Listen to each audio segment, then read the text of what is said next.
Hello, and welcome back to Race Recap. My name is Jackson. A little over 2 weekends ago, we had the ARCA West Series racing at Sonoma. And here's a look at the track description for Sonoma. And as I said in the Cup video that was a few weekends ago, this isn't the correct map. Actually, we go through turns 5 and 6. We do not go through there, actually. We go straight from turn 4 into turn number 7. I think it's called the chute right here. So you skip those 2 turns, making this race a bit short, or making the track shorter, which makes more laps. 64 laps was the total. Then there was no caution early on when Andrew Tuttle spun and that little short chute right here. And it's actually one of the slowest corners, at least in NASCAR. I think it is also in the ARCA West Series. Turn 11 down there, it gets really slow, but I guess here it's going to be turn 9 since it's a exit, or since we leave out 5 and 6.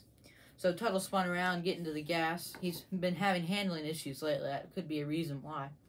First full course caution was for the 77. Nick Janista stalled it on track, and he actually pulled off to pit road. And pit road is a little drag strip. It's adjacent to the regular pit road, so instead of exiting the track near turn 9 in this case, you exit all the way right before the start-finish line and go to the right where a little drag strip lies.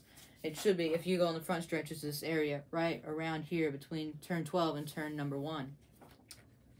So when they got back going, Vince Little brought out the second full course caution in the 85. He got off into the tire wall and stopped it on track.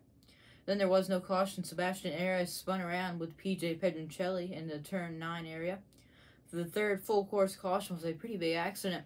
The 68 of Rod Nealon spun around and took out the 4 car of Sebastian Arias. They both went off into the tire wall. Rod got out of the car and looked very upset at Sebastian Arias, and I'm not too sure why. He was turned around, actually, by the 88 of Bridget Burgess. They'd been into it for the past couple laps, battling it out, but he may have thought that the 4 car got into him, but that was not the case. Sebastian was just collateral damage, and I think Rod might have thought that he got into him or something happened a few laps earlier, but it was Bridget Burgess who got in the back of Nealon, sending them into the tire wall. And then when they got back going, right when they got back going, as they were going up the hill through the S's, Tanner Rife spun around in the Sunrise Ford, and he was hit hard.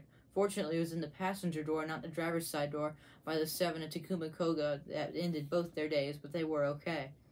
Then there was no caution when road course expert and regular in the series, Todd Souza, spun around and turn number 13, wheel hopped it going down into turn number 7, but I guess in this case it would be straight from 4 to 5, but if you want to call it turn 7 or 5, it really doesn't matter. And then when they got back going, the 5th full course caution for the 86, Tim Spurgeon got off track, and when they came in and showed the replay, he was already turned around backwards, so possibly got a little help there as he was in turn number 10 or turn number 8, whichever one you want to think of it again.